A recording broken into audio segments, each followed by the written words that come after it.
Hello বন্ধুরা, আজ বানাচ্ছি পোস্ত।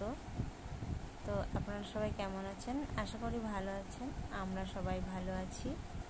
তো আজকে রান্না করছি পোস্ত।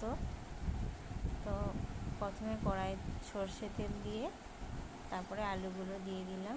আলুগুলো একটু লাল লাল করে ভেজে নিয়ে শিলে আমি পোস্ত, কাঁচা লঙ্কা আর দিয়ে দেবো সাদা তিল দিয়ে বেটে নেব। আর আলুগুলো দেখো আমি লাল লাল করে ভেজে নিয়েছি। তারপরে দিয়ে দেবো কাঁচা লঙ্কা আর টমেটো দিয়ে নেড়ে নিয়ে তারপরে পোস্তটা এটা বেটেছি ওটা আমি দিয়ে দিচ্ছি। দিয়ে ভালো করে নেড়ে নেব। নেড়ে নিয়ে দিয়ে দেব নুন, পরিমাণ মতো নুন দিয়ে দেব। যতটা তরকারি ততটা নুন দিয়ে দেবো।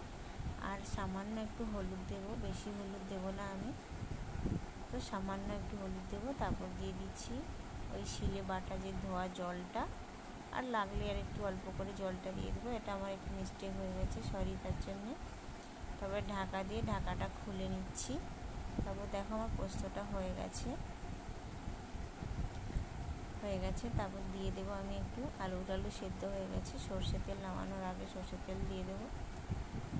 দিয়ে ভালো করে নাড়িয়ে নেব। তো আমার পোস্তটা রেডি।